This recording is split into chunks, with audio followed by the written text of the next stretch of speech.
Hey guys, tonight we're standing on the banks of the Nile, but not the Nile you've seen in glossy travel brochures. It's about 3400 BCE, long before any pharaoh's face was carved into stone, and the air is thick with the smell of damp reeds and fish drying in the sun. A chorus of frogs and insects hums behind you as you watch a cluster of reed boats bump gently against the muddy shore. Across the water, low houses made of sun-baked mud brick squat beneath a sky streaked with dust from the desert winds. People are hauling in nets, shaping clay jars, and off in the distance marking out a circle of upright stones in a way that suggests this village isn't just building shelters anymore. Something bigger is stirring here, something made to last. You probably won't survive this, by the way. Between the unpredictable Nile floods, lurking crocodiles, and the fact that copper tools are still a cutting-edge luxury, you'd better hope you're on the village leader's good side. If you're fascinated by the story of humanity's first great monuments, hit that like button, subscribe, and ring the bell so you never miss another trip back in time. And since this is before the pyramids, stone monuments of a forgotten age, drop your location and local time in the comments. We'll see where in the world our ancient builder's tale reaches tonight. Alright, let's step off the bank, follow the narrow path between the storage huts, and find out how people here, without written records or pharaohs, are already beginning to carve their mark into the stone and into history. You crouch to pass through the low doorway of a mud brick storehouse. The air inside is cool, smelling of stored grain and river mud. Baskets of emmer wheat and barley line the walls. A young boy, barefoot, hair shaved except for a small tuft, darts past you carrying a jar of water from the river. This is the lifeblood of the settlement, the flood cycles, the planting, the harvest, and it's these same cycles that leave people with precious weeks of free hands to do something other than farm. When the Nile has given its harvest and fields lie fallow, men and women alike turn to communal projects. Today that might mean repairing granaries or weaving fishing nets, but increasingly it means working with stone. You hear the distant clack of dolerite pounders on limestone, a rhythmic, deliberate sound carrying across the fields. Out beyond the date palms, on a low rise above the floodplain, a cluster of people are arranging blocks and slabs in a pattern that seems both functional and symbolic. The leader of the work crew is an older man with arms like woven rope and a strip of leopard hide tied across his chest. He's gesturing with a copper chisel, instructing two teenagers on how to wedge smaller stones beneath a larger slab to level it. There is no written plan, no papyrus blueprint, only knowledge passed by memory, by practice, and by the authority of those who have done it before. You notice that many of the slabs are not quarried here. The limestone in this area is soft and pitted. These blocks have traveled, dragged from a quarry upriver. That means cooperation, one village arranging the stone, another cutting it, and still others helping ferry it downstream on rafts. This is a web of relationships that stretches far beyond what you'd expect for a cluster of mud brick homes on the Nile's edge. The sun climbs, heat shimmering off the pale rock. Workers pause to sip beer from clay cups, thick, yeasty, and served at river temperature. A woman tends a small fire nearby, heating bitumen to seal a wooden sledge. The sledge will be lashed with rope and used to slide another block into place before the day's end. These first experiments in monumental building aren't the grand, geometric pyramids you might imagine. They're low platforms, arranged standing stones, and carefully built mastebas for the dead. Each one a statement that says, we were here, we will be remembered. The river will rise and fall, but this will endure. And once you've seen how much can be done before the first pyramid ever rises, you start to understand that Egypt's story didn't start with kings. It started here with the will of ordinary people to shape stone into meaning. You follow the path uphill from the riverside village, where the shouts and laughter of fishermen fade into the steady thump of stone tools. Here, on a patch of higher, drier ground, the early experiments in monumental stonework take shape. At first glance, the site looks chaotic. A scatter of blocks, slabs, and broken fragments. But as you move closer, you notice patterns. A line of upright stones marks a clear boundary, their bases buried deep in the earth to keep them steady. A low wall of stacked limestone runs toward a central platform still under construction. Nothing here is taller than a person yet, but there's an ambition in the layout that's hard to miss. A man squats by a flat slab, tapping at its edge with a dolerite hammerstone. Every strike sends a dull ring into the warm air, a sound you're starting to associate with patience and precision. Dolerite, harder than limestone, is perfect for pounding and chipping away at edges. He's not cutting the stone like modern masons would. He's coaxing it, wearing it down stroke by stroke, Around him, piles of stone chips glitter in the sun. Nearby, two women kneel in the dirt, smoothing the base of a smaller block with sandstone rubbers. Their hands move in a circular rhythm, the grit between stone and stone turning their palms white. They laugh at a private joke, unfazed by the heat. The work is slow, and it needs more than brute strength. It needs patience, teamwork, and a shared sense of purpose. These early stone structures aren't random. Many serve as markers, shrines, or gathering places for rituals. You notice one slab carved with faint lines, simple geometric patterns, perhaps representing water or the path of the sun. Another block bears what looks like the stylized horns of cattle, a clue to the pastoral culture that still shapes daily life here. The builders here have no word for monument as we use it today, but they know the power of permanence. A mud brick wall might last a generation before the rains wash it away. Stone lasts lifetimes. If you want to honor your ancestors, impress your neighbors, or mark a sacred place, you choose stone.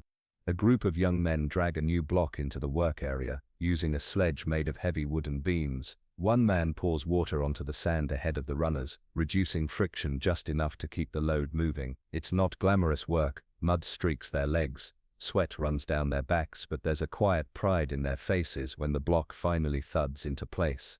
The village elders stand off to one side, watching. They're not just supervising, they're deciding where each piece should go. In a world without paper maps or blueprints, placement is everything. A stone set a hand's width too far to the left might throw off an entire alignment, especially if it's meant to match the sun's position on a certain day.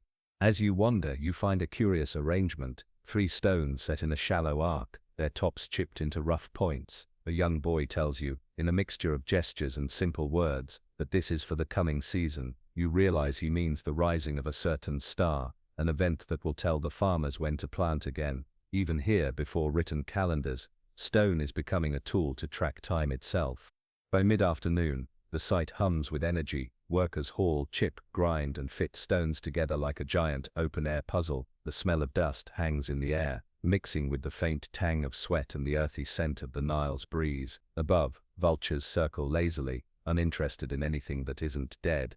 You step back and take it in, the first steps towards something bigger than any one person, yet made entirely by human hands. This isn't just about building for today, it's about leaving something that will speak, silently but clearly, to the people who come after. The Pyramid Age is still centuries away, but the mindset, the desire to turn stone into a statement, is already here. You leave the Nile Valley behind, following a caravan path that snakes west into the desert. The air grows drier, the vegetation sparser. For days, the horizon offers nothing but sand and pale stone, the sun burning overhead with no mercy. Then, just when you've resigned yourself to an endless expanse of nothing, you see it, a scattering of upright stones on the desert floor, their shadows stretching long in the late afternoon light. This is Nabta Playa, a seasonal lakebed in the Nubian desert. Today it's bone dry, but 6,000 years ago it was a hub of life. The rains of a wetter climate filled this basin for part of the year, drawing nomadic herders from miles around. They brought cattle, goats, and sheep to graze on the lush grass that sprung up after each downpour, and while they were here, they built.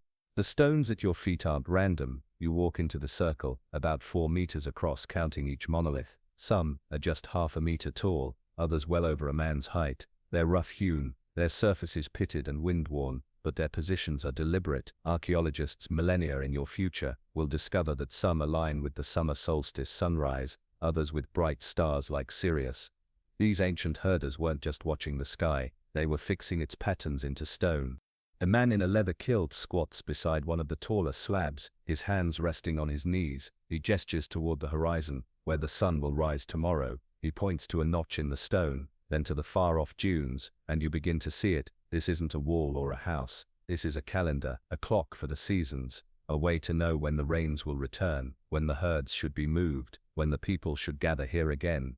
Nearby, another cluster of stones stands in 2 parallel lines, forming a narrow corridor. Walk through, and you're funneled toward the circle itself. It's an entrance, a kind of ceremonial approach.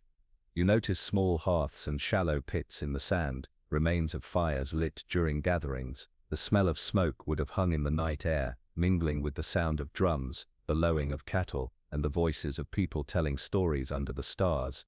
Cattle, in particular, seem to be at the heart of it all, not just a source of food, but a symbol of wealth, status, and spiritual power. One weathered stone nearby bears the carved outline of a cow's head, horns sweeping out like a crescent moon. Perhaps these people believed their herds were gifts from the gods, or even living connections to their ancestors. You run your hand over the stone. The grooves are shallow, smoothed by centuries of sand. How many times have people stood here touching it just as you are, making promises to the sky and the earth? Transporting these stones would have been no small feat. The nearest quarry is kilometers away. You imagine teams of people dragging each slab over sand, likely using wooden sledges or rolling them on logs, without wheels, without beasts of burden beyond their own cattle. It was a task of sheer determination. And why? Not for shelter, not for defense, but for meaning, for something that would outlast their short lives. By sunset, the wind picks up, whistling through the gaps between stones. The temperature drops sharply, desert heat giving way to night's chill. You can picture the scene thousands of years ago, fires blazing inside the circle, dancers moving in step with the rhythm of drums, the Milky Way spilling across the black sky overhead. The people here knew the stars as intimately as we know our phone screens, and by setting them in stone, they were leaving a message to the future. We understood the heavens, we marked our place beneath them. The wind-swept silence of Nabta Playa fades as you return to the Nile Valley, following the river's slow curve past fishing villages and palm groves. Here, construction sites hum with a different kind of energy, one born from a shift in materials, from the temporary to the eternal. For most of Egypt's prehistory, people built with what was close at hand, wood from acacia and tamarisk trees, bundles of reeds tied into mats, and above all, mud brick. Mud brick is quick to make. Mix Nile silt with water, stomp it into shape, let the sun do the baking. A skilled team can raise a wall in a day. The problem: mud brick melts back into the earth after a few seasons of flood, rain and wind. Entire villages vanish within decades, leaving barely a ripple in the archaeological record. But now, in the centuries before the pyramids, something is changing. The elite, the village chiefs, the emerging rulers, are reaching for stone. Stone is harder to work, slower to build with, and demands labor year-round. It's not for everyone, but for those who can command the hands to do it, stone promises immortality. You watch a group dismantle an old mud brick shrine. The bricks crumble at the touch, their edges worn soft. In its place, workers are laying a foundation of rough limestone blocks, each one squared with a copper chisel and dolerite hammerstone. The difference is striking. The mud brick shrine could have been gone in 50 years. The limestone one could stand for centuries. The tools are primitive by modern standards, yet surprisingly effective. Copper chisels bite into softer stone like limestone and sandstone. For granite, workers pound with dolerite until the surface gives way. They don't cut so much as wear the stone down, a millimeter at a time. It's a slow, almost meditative process, if meditation came with aching shoulders and dust in your teeth. Timber hasn't disappeared though. You see it used as scaffolding poles lashed together with rope, as levers to tilt blocks into place, and as runners for sledges. Wood is the muscle, stone is the skeleton. Together they create structures with both flexibility and endurance. It's not just temples and shrines making the leap to stone, tombs are too. A new style is emerging, the mastaba, rectangular, flat-roofed, with sloping sides. Mastabas are built from layers of mud brick faced with cut stone. They're low compared to the pyramids to come, but massive compared to earlier graves. Inside, chambers are lined with limestone slabs, sealed tight to keep out grave robbers, though history will show that robbers always find a way. You spot a team of men hauling a polished block toward the mastaba's entrance ramp. They move in time to shouted commands, each step measured so the sledge stays on track. At the ramp's top, others wait with levers to slide it into position. One block down, dozens more to go. What's driving this shift isn't just durability, it's prestige. Stone is rare, expensive, and labor-intensive. To build in stone says, I have the power to take something eternal from the earth and make it mine. In a world where most people live in reed huts and mud brick homes, a stone monument might as well be a palace. By sunset, the new limestone shrine gleams pale gold in the fading light. Mud brick walls around it already show cracks from the day's heat, but the stone stands unchanged. Villagers linger to admire it, touching the cool surface with calloused hands. It's not just a building, it's a promise, one that whispers to the future, we will not be forgotten. You rise early, the air still cool and heavy with the scent of damp earth from the night's dew. The Nile glistens in the distance, a silver ribbon in the pale dawn light. Today, you're heading to where the dead are laid, not in humble graves beneath the village, but in grand structures meant to outlast generations. These are the tombs before the pyramids, the mastabas and the first rock-cut graves. The mastaba catches your eye before you even reach it. From afar it looks like a massive bench of stone. Its name in Arabic centuries later will literally mean bench. Rectangular in shape, with sides that slope inward, it rises from the desert floor like a man-made hill. The walls are faced with fine-cut limestone, smooth and pale against the surrounding sand. Approaching the entrance ramp, you notice that the stone blocks are enormous, each the size of a small boat. You picture the labor it took to move them here, men hauling on ropes, water poured on sand to ease the sledges, songs and shouted rhythms, keeping everyone in step. These blocks aren't decoration, they're a declaration. Whoever lies inside wanted the world to know they were no ordinary villager. Inside, the air grows cooler, the passage is narrow, the ceiling low enough that you have to duck, walls are smooth but undecorated. Carvings will come later in history, but for now the craftsmanship speaks for itself. You pass into a central chamber where offerings are placed, jars of beer, baskets of bread, cuts of meat, wrapped in linen. The smell of old grain lingers. These offerings aren't for the living, they're for the kaya, the spirit of the dead, to sustain them in the afterlife. Beneath this chamber lies the burial shaft, a deep, vertical drop cut into the earth and lined with stone. At the bottom, the burial chamber holds the coffin, carved wood, sometimes painted, sometimes plain. The body within is wrapped in linen, head to the west, feet to the east, so the deceased can face the rising sun each morning for eternity. Not all elite burials are mastabas. In regions where cliffs hug the Nile, rock-cut graves are becoming popular. You visit one such site, a sheer limestone face pitted with rectangular openings. Workers dangle from ropes, chiseling entrances into the cliffside. Inside, the chambers are cool, their floors littered with stone chips. This is a different approach to immortality, using the earth itself as both tomb and fortress. No need to haul blocks when you can carve straight into the mountain. You meet a team of stonecutters taking a break outside one such tomb. Their hands are white with dust, their copper chisels nicked and worn. One man gestures toward the cliff and grins. The mountain holds them safe. You can't tell if he's talking about the dead or the goods buried with them, probably both. The goods, after all, are as much a part of the tomb as the body.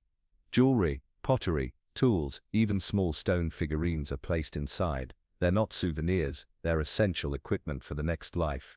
To go without them would be unthinkable, like heading into the desert without water.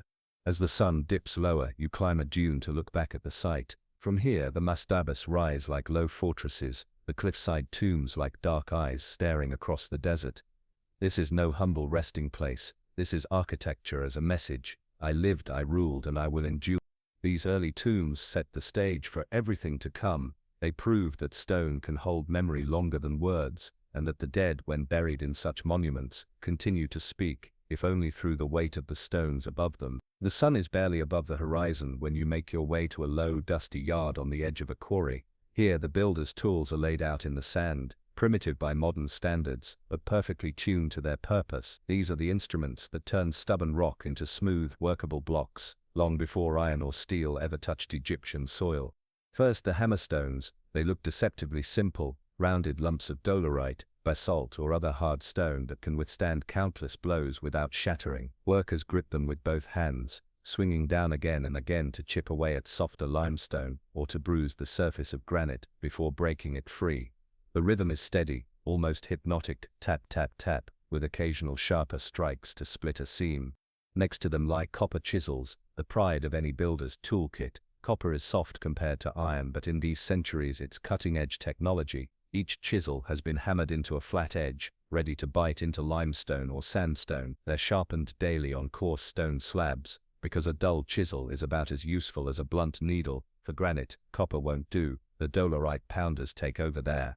Wooden mallets are scattered about, their handles smooth from years of use. These are paired with chisels for fine work, the mallet's shock driving the blade deeper into the stone. The sound thunk thunk thunk echoes across the yard, blending with the low murmur of voices. Off to one side you spot a row of long wooden lavers. These aren't for cutting, they're for moving. Slip a laver under a stone, press down, and suddenly a block weighing hundreds of kilos tilts up enough to slide a rope or sledge beneath. It's crude physics, but it works. There are ropes too thick, twisted from palm fiber or papyrus. The coarser ones are for hauling, looped around blocks and tied to sledges. The finer ropes lash scaffolding together or bind smaller loads for transport. In a world without metal chains, rope is the lifeline of construction. Near a shaded corner, workers are heating pitch and resin to seal wooden sledges. The sledges themselves are little more than flat platforms with curved runners, but when you drag one over wet sand, the friction drops dramatically. One man demonstrates, a boy pours water ahead of the runners, and the sledge glides forward, almost effortlessly. Well, almost. You pick up a pounder, testing its weight. It's heavier than it looks, the kind of tool that would leave your arms aching in minutes. The men here will swing them for hours, stopping only when the sun climbs too high or the stone gives way. There's no shortcut, no pulley, no wheel, no machinery to save their backs. Every cut, every groove, every flat surface is the direct imprint of human muscle and persistence. Sometimes the tools are improvisations. A cracked hammerstone is repurposed as a wedge. A worn-out chisel is melted down to make a new blade. Even shards of flint, a Stone Age leftover, find use for quick, sharp cuts in softer stone. Nothing is wasted. As you walk through the yard, you realize that these tools are more than just implements. They're the bridge between vision and reality. Without them, the mastabas shrines and stone circles would remain dreams in the minds of their builders. In skilled hands, a copper chisel or a dolerite pounder is as powerful as any blueprint. The work here is slow, methodical, and relentless, but with each swing, each chip, the tools carve more than just stone. They carve the memory of a people determined to be remembered. The clang of copper on stone fades as you leave the tool yard and follow a narrow track upstream. The Nile's ribbon of green narrows, hemmed in by low cliffs. Ahead you see the pale scars of a quarry cut into the rock face, a jagged wound in the hillside where generations of hands have chipped away at the earth's bones. This is where monuments begin, long before they rise in the desert. The quarry floor is alive with movement. Men and women chip at the rock face with dolerite pounders, their bare feet finding balance on heaps of rubble. Others wedge slender wooden poles into natural cracks, pouring water over them so the swelling wood pries the rock apart. A sharp crack echoes across the site as a section of limestone cleaves away, tumbling to the ground in a cloud of dust. Limestone quarries dot the Nile Valley, each one prized for the quality of its stone. The soft, chalky variety near the river is easy to cut, perfect for facing walls. Harder, more durable limestone comes from further inland. Granite, the most stubborn of all, is found far to the south, at Aswan, its deep pink surface hiding a strength that laughs at copper tools. To work granite, quarrymen pound for days with dolerite until the surface yields. You pause to watch a team score a trench around a block, carving deep enough to isolate it on all sides. Once the trench is complete, they work a groove underneath, freeing the block entirely. Wooden rollers and sledges wait nearby. With shouts and grunts, the block is heaved onto its platform, lashed tight with rope, and made ready for its long journey. Transport from quarry to building site is a feat in itself. If the quarry lies near the Nile, the block is dragged to the water's edge and loaded onto a barge, little more than a wide raft of lashed timbers. In the dry season, when water levels drop, workers wait for the flood to return, lifting their cargo with it. If the quarry is far from the river, the haul is overland, sledges dragged mile after mile, water poured on sand to ease the pull. The noise here is constant, pounding stone, the crack of breaking rock, the scrape of sledges on packed earth. The air tastes of dust, dry in your mouth, and every surface, skin, hair, clothing is powdered pale. The quarry is dangerous work. A single falling block can crush a man before he even knows it's coming. Yet the workers keep at it, knowing each stone cut here will outlast them. Overseeing it all is the quarry master, a wiry man with a voice that cuts through the din like a chisel through limestone. He's in charge of who works where, which blocks are taken, and when shipments leave for the building sites. His knowledge is practical and precise. He can tell at a glance whether a block will split cleanly or shatter uselessly. As the sun lowers, shadows stretch across the quarry floor. The day's cut blocks are lined up neatly, some already on sledges, others stacked and ready for transport. Tomorrow, more will fall from the rock face, the pile will grow, and somewhere downriver, a wall or tomb will rise a little higher. Here, in the quarries, you can feel the monuments before they're even built. Every chip, every fracture, every carefully freed block is the first step in shaping not just stone but memory itself. You've seen the tools, the quarries, and the labor, but to understand why people in this age are carving rock from the earth and hauling it across miles of desert, you need to look deeper beyond the mechanics, into the heart of their beliefs. Stone, to these people, isn't just a building material, it's a bridge between the living and the unseen, between the earth they walk on and the sky they pray to. You arrive at a small ceremonial site on a rise above the floodplain. It's nothing like the vast temples you might imagine later in Egyptian history, just a ring of limestone blocks, a low altar at its center, and an open view of the horizon. The smell of wood smoke and incense drifts in the air. Villagers have gathered in a circle, each holding something: a jar of beer, a loaf of bread, a small figurine of a cow. The priest, or what will one day be recognized as one, steps forward. He's not robed in gold or jewels, just wrapped in clean linen, his head shaved smooth. In his hands he holds a polished stone, carved with the head of a falcon. He lifts it toward the eastern sky, speaking words you don't fully understand, but the tone is unmistakable: supplication, gratitude, maybe even a request. This is why stone matters. In their worldview, the gods dwell in the eternal, the stars, the mountains, the river that never stops flowing. Stone shares that permanence. A shrine of mud brick might crumble in a few floods. A stone altar will remain, bearing witness to every offering made upon it. Some monuments are aligned with the sun's rising or setting on specific days of the year. Others face certain stars or constellations. These aren't random choices, they're deliberate acts of cosmic connection. By building in harmony with the heavens, the people believe they're tapping into divine order itself. Ancestor veneration is just as strong a force. Many early stone tombs aren't hidden away, they're placed where the living can see them, where daily life and the memory of the dead intersect.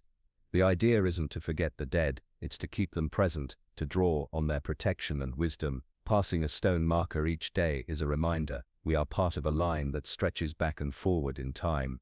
Animals, too, take on sacred meaning. Cattle, falcons, and serpents are recurring motifs in carvings, each tied to specific deities or forces. A stone relief of a bull might stand at the edge of a pasture, protecting the herd. A carved falcon might guard a village's approach. These are not just decorations, they are guardians, prayers made tangible.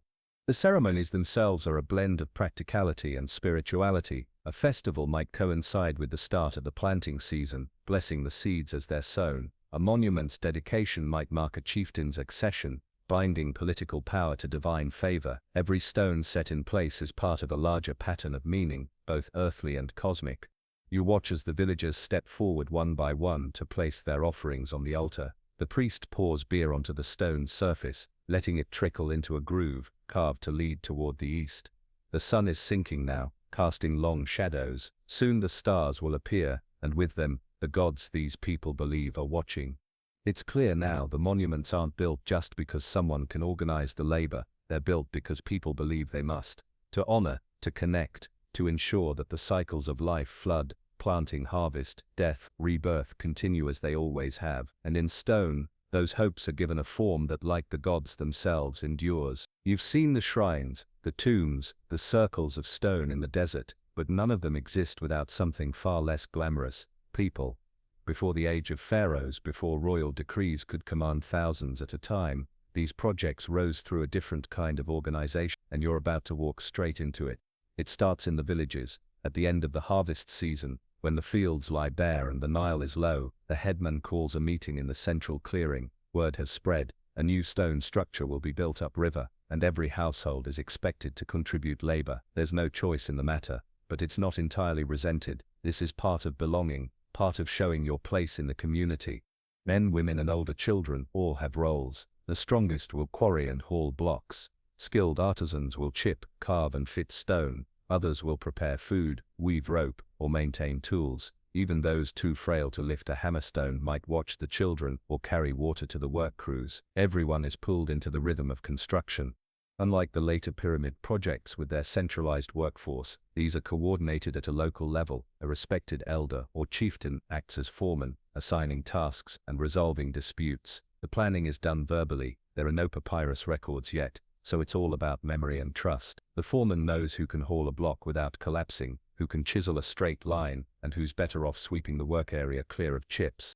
Payment, such as it is, comes in the form of food and beer during the work, and in prestige afterward. Families who contribute more labor might be honored at feasts. Those who shirk their duties risk public shame, or worse, losing the favor of the chieftain, which could mean trouble when the next flood comes and land is redistributed. You watch a team drag a block from the riverbank to the building site. It's a dozen men pulling on ropes, another two pushing from behind, their feet digging deep furrows in the damp sand. The air smells of sweat and wet earth, the shouts of the haulers punctuated by the steady creak of the sledge. A boy trots ahead, sloshing water onto the sand to ease the runners. This is not a short haul. The block will take most of the day to reach its place. Back at the site, a group of women are weaving thick ropes from palm fiber, their fingers moving quickly in practiced patterns. Others knead bread in wide clay bowls, the smell of yeast and grain rising warm into the air. A large brewing vat bubbles nearby, its contents destined for the thirsty workers as soon as the sun begins to dip.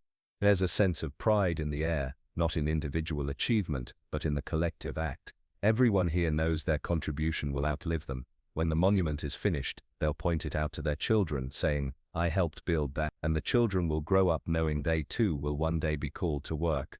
It's not all harmony. Tempers flare in the heat, especially when a block shifts dangerously on a ramp or a rope frays at the wrong moment. The foreman's voice carries over the din, cutting through arguments and barking orders to keep things moving. Injuries happen, and when they do, the work slows, but it doesn't stop. There's always someone ready, or expected, to step into the gap. By nightfall the site quiets. Workers head back to their reed-mat shelters or mud-brick homes, tired but talking about the day's progress. Tomorrow they'll return, not because a king has ordered it, but because their place in the community demands it, and because the stone once set will stand as proof that they belong to something larger than themselves. You wake to the sound of foreign voices drifting up from the riverbank, deeper, harsher tones than the sing-song Egyptian dialect you've been hearing for weeks. As you walk toward the docks, you see them, a small flotilla of boats with curved prows, each loaded with bundles, jars and animal hides. The newcomers are traders, and their presence explains much about how the early stone monuments of Egypt came to look the way they do.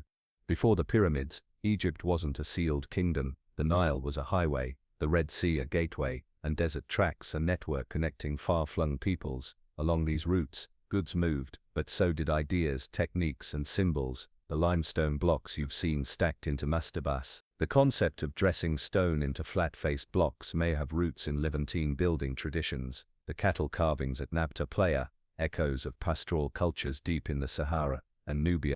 You sit by a trader's fire that evening, the scent of roasting goat filling the air. One man from the south shows a small amulet carved from greenish stone. He says it comes from far upriver, beyond the cataracts, and offers it in trade for copper tools. Another displays shells from the Red Sea, drilled for stringing just like the beads found in desert burials hundreds of miles away. Some of these traders carry news of monumental works in their own lands. To the west, in the desert oases, there are stone-lined wells and circular enclosures. To the east, in the Levant, stones are set into walls for fortified towns. In Nubia, burial tumuli, earthen mounds edged with stone, rise over chiefs' graves. Each place has its own reason for building, but the core idea is shared. Stone means permanence, authority, and memory. It's not just materials and ideas that travel, people do too. A skilled mason from the Levant might be welcomed into a Nile-side community for a season, teaching new chisel techniques in exchange for food and lodging. Likewise, an Egyptian ropemaker might journey south, learning how Nubian builders lash scaffolding more securely. You hear of one chief in Upper Egypt who imported black basalt from far away to face part of his tomb, a statement as much about his reach as his wealth. The stone itself wasn't local, but that was the point. It told every visitor that he could command resources beyond his own land. Even the layout of ceremonial sites shows hints of outside influence. Some circular arrangements resemble megalithic traditions in the Sahara, where stones were aligned with the stars long before the Nile Valley's builders tried it. Decorative motifs, spirals, zigzags, horned animals appear in places hundreds of miles apart, suggesting that no culture built in complete isolation. By torchlight, you watch the traders prepare to depart. Their goods are packed, their oars ready. In the coming weeks, they'll move up river or across desert paths, carrying not only goods but the seeds of the next idea, the next innovation in stone. And somewhere in a village you haven't yet seen, someone will decide to try a new way of cutting, stacking or aligning rock, all because of what was learned from a stranger's passing visit. Without these exchanges, Egypt's early stonework might have remained a purely local affair. Instead, it became part of a much wider web, a dialogue in stone that crossed deserts, rivers, and generations. The river narrows as you travel south, its banks rising into cliffs, streaked with pale limestone and darker veins of sandstone. The villages here are larger, busier, and louder than those you've passed before. You've reached the threshold of two places that will come to define Egypt's early monumental age, Hierakonpolis and Abydos.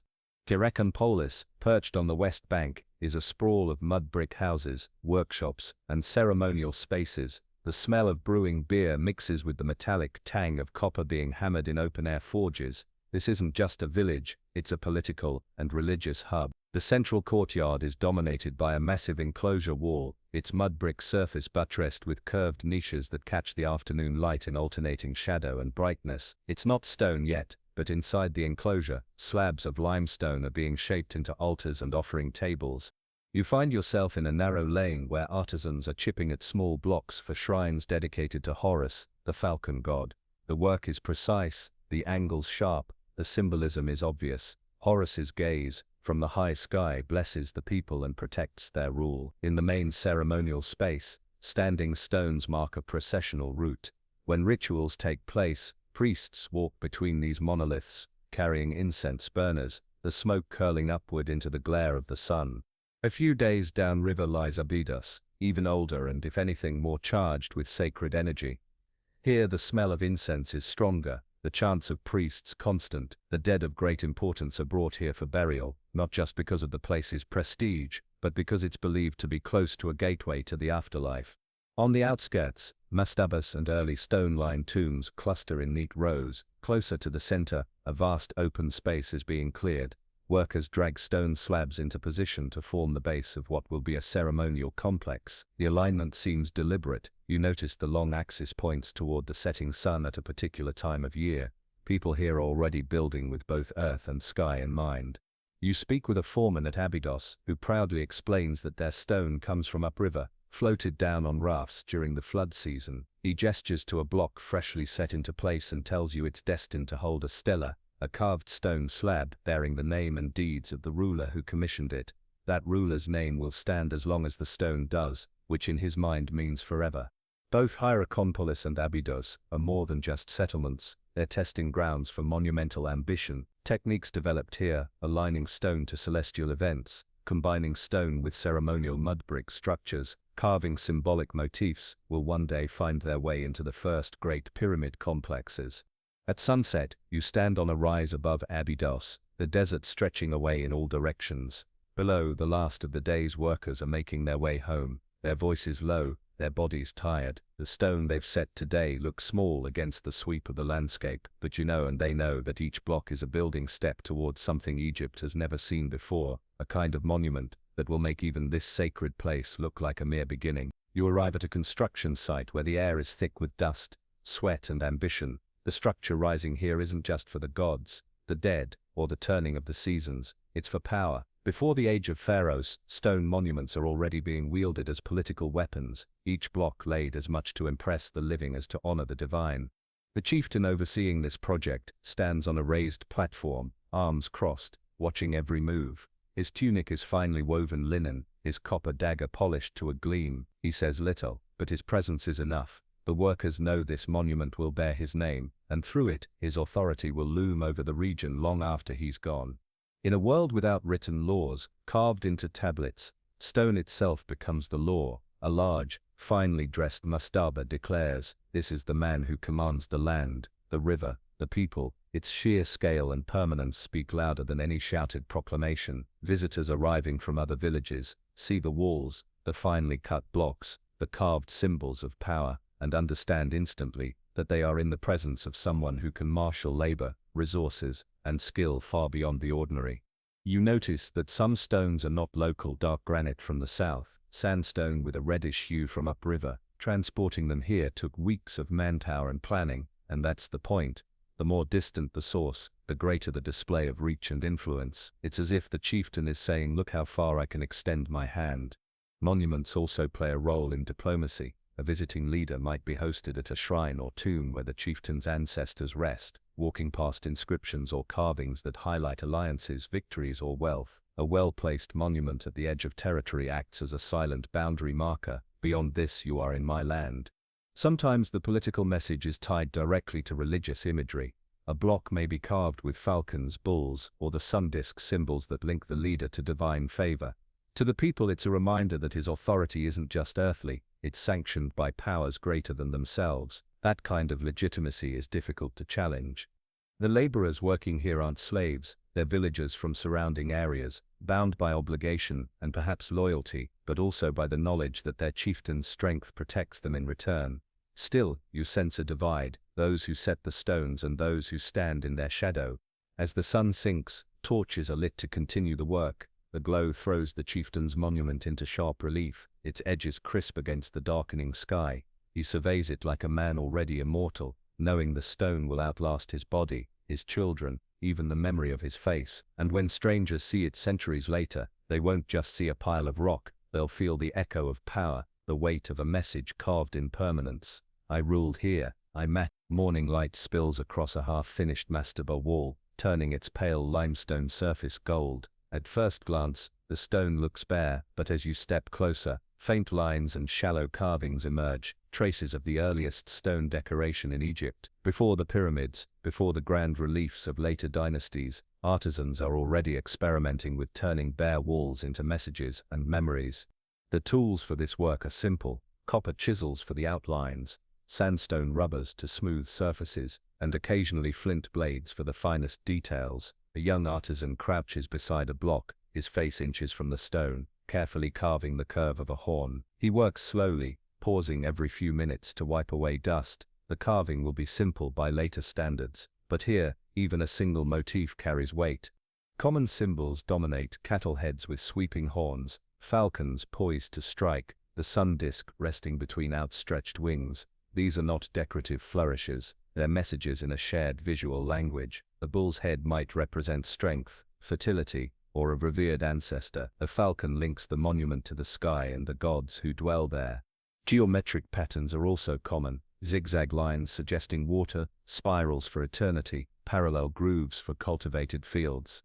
They're often carved along the base of walls or around doorways, framing the entrance like a protective spell. Even a visitor who cannot read, because writing is still centuries away, can understand the intent.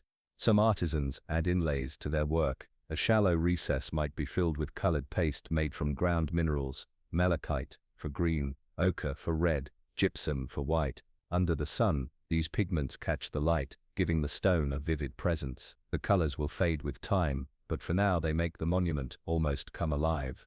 You watch a team carve a low-relief scene on the face of a limestone slab, two long-horned cattle flanking a central figure, who stands with arms raised. The figure's head is crowned with feathers, the lines of the carving clean and deliberate. This might be a depiction of a leader, or perhaps a god. Either way, it ties the person or deity directly to the protection and prosperity of the community.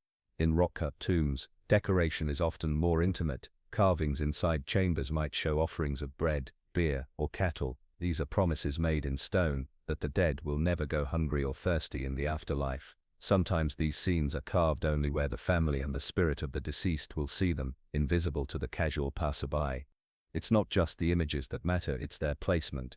Symbols are arranged to guide the viewer's eye, to lead them from the entrance toward the central altar or burial chamber. A line of falcons might fly toward the main doorway, while zigzags of water point inward, drawing the river's blessings toward the dead. By mid-afternoon, you've seen enough to realize that even in this early era, stone is a storyteller. Every groove, every shallow relief, every hint of color is part of a narrative, one that ties the monument to the land, the gods, and the people who built it.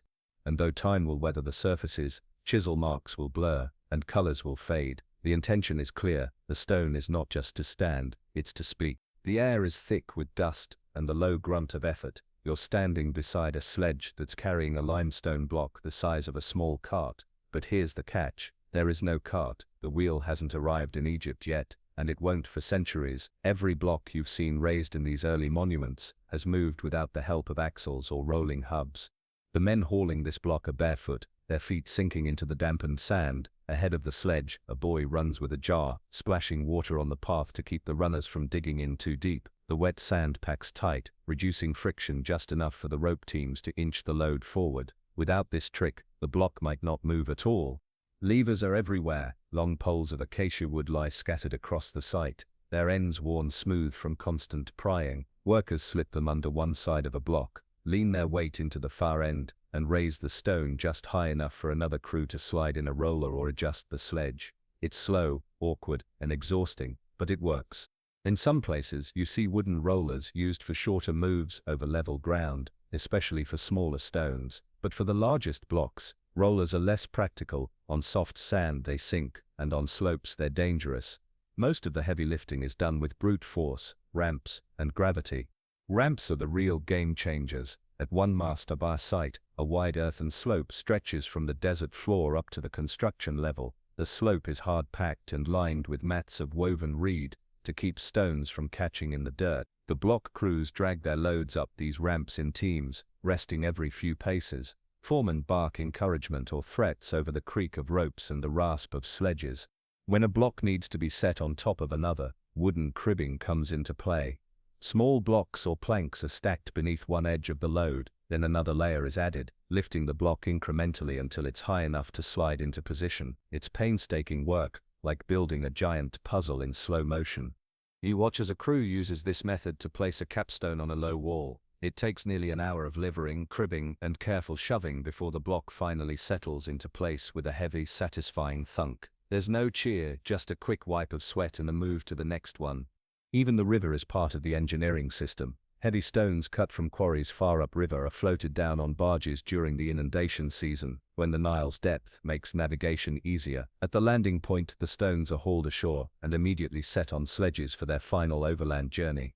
Standing here, it's easy to forget you're in a world without pulleys, cranes, or wheels, and yet, these people are lifting, moving, and placing multi-ton stones with nothing but wood, rope, sand, water, and muscle. It's a blend of physics and persistence, a reminder that necessity, when mixed with determination, can move mountains or at least carve them into shape. You follow the Nile north, where the floodplains widen and the villages grow more numerous. Word is spreading of a project unlike anything seen before, something that will take all the lessons of the pre-pyramid age and push them into an entirely new form. This is the step toward the step pyramid, and though the name Imhotep is still unknown to you here, the seeds of his future masterpiece are already sprouting. At a large mastaba site, you notice something unusual. Instead of stopping at a single level, the builders are adding a second tier. The lower platform, broad and solid, is now crowned with a smaller rectangle of stone. The effect is striking, like a bench growing into a stair. You realize this is more than just expansion, it's experimentation. The foreman explains, with gestures and half-words, that the dead deserve a house that grows toward the sky. More layers mean more prestige, more visibility from afar, and perhaps most importantly, more proof that the leader buried within commanded enough labor and resources to stack stone upon stone without limit. You see the influences of earlier centuries everywhere. The base is laid with the precision learned from mastaba construction, its sides angled inward just enough for stability. The use of multiple types of stone, limestone for the outer face, rougher rubble for the core, reflects lessons from the earliest shrines. The ramps, the sledges, the water-soaked sand, all those tricks honed over generations are here, working in concert. Even the decoration is evolving. Blocks are already being carved with niches and panels to break up the flat surfaces. Some bear reliefs of cattle, falcons, and symbolic plants. Others are left smooth for later work. The patterns are becoming more complex, hinting at the grand visual language that will define Egypt's later monuments.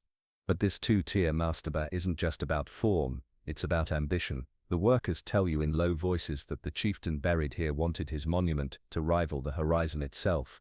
He'd seen what others were building upriver and downriver, and he wanted something that could not be ignored. And if 2 tiers impress, why not 3 or 4?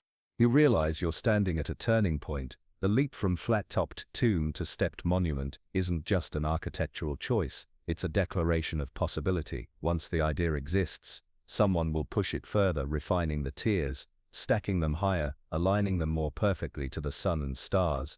In the years ahead, this will culminate at Saqqara, where Djoser's step pyramid will rise, a monument that fuses all the techniques of this earlier age with a new, almost audacious scale. But here, in this quiet floodplain site, you're seeing the prototype, the hands hauling these blocks, the minds adjusting the angles, the eyes gauging each tier's alignment. They're shaping the blueprint for Egypt's first true pyramid. As the sun sets, the shadow of the growing monument stretches long across the plain, a ladder of stone reaching toward the coming night. It's not yet the pyramid age, but you can feel it, just a step away. The Nile glitters under a high sun as you return to the quieter stretches of the floodplain. The roar of quarries and the thud of pounders are distant now, replaced by the rustle of reeds and the steady hum of cicadas. You've walked through centuries of effort, stone circles in the desert, mastabas rising from the sand, cliff-cut tombs, ceremonial shrines, and now you see what all those labors have left behind. Some monuments still stand nearly whole, their limestone faces pale but unbroken. Others lie in ruin, their blocks scattered, tumbled by time, and the slow, unrelenting work of wind and water. A few have been cannibalized, their stones reused in later buildings, their original purpose long forgotten. Yet even in ruin, they keep a certain gravity, as if the act of shaping and placing them left an imprint in the land itself. These structures were never practice for the pyramids, they were achievements in their own right. Each one condensed the knowledge of quarrying, hauling, alignment and ceremonial placement into a form meant to endure. The lessons learned here would be refined at Saqqara and Giza, but without these earlier centuries of trial and error, there would have been no pyramid age at all. Their legacy is more than technical. The belief that stone could bind the living to the divine, the past to the present, and the ruler to his people was forged here. So too was the idea that leadership could be measured, not just in words or wealth, but in the monuments one left behind. In that sense, every mastaba, every shrine, every standing stone was a political and spiritual act. As you pass a low stone platform half buried in drifted sand, you notice faint carvings, a row of cattle, a zigzag of water, and a falcon in flight. They're almost gone now, eroded to near invisibility, but they speak across 5,000 years all the same. The people who carved them are dust, their names unspoken, yet their hands shaped something that still whispers in the wind. This was the age before kings raised pyramids, the age when the will to remember and be remembered was enough to move mountains, one block at a time. The light softens as the sun dips low, turning the Nile's surface into molten gold. You slow your steps, letting the heat of the day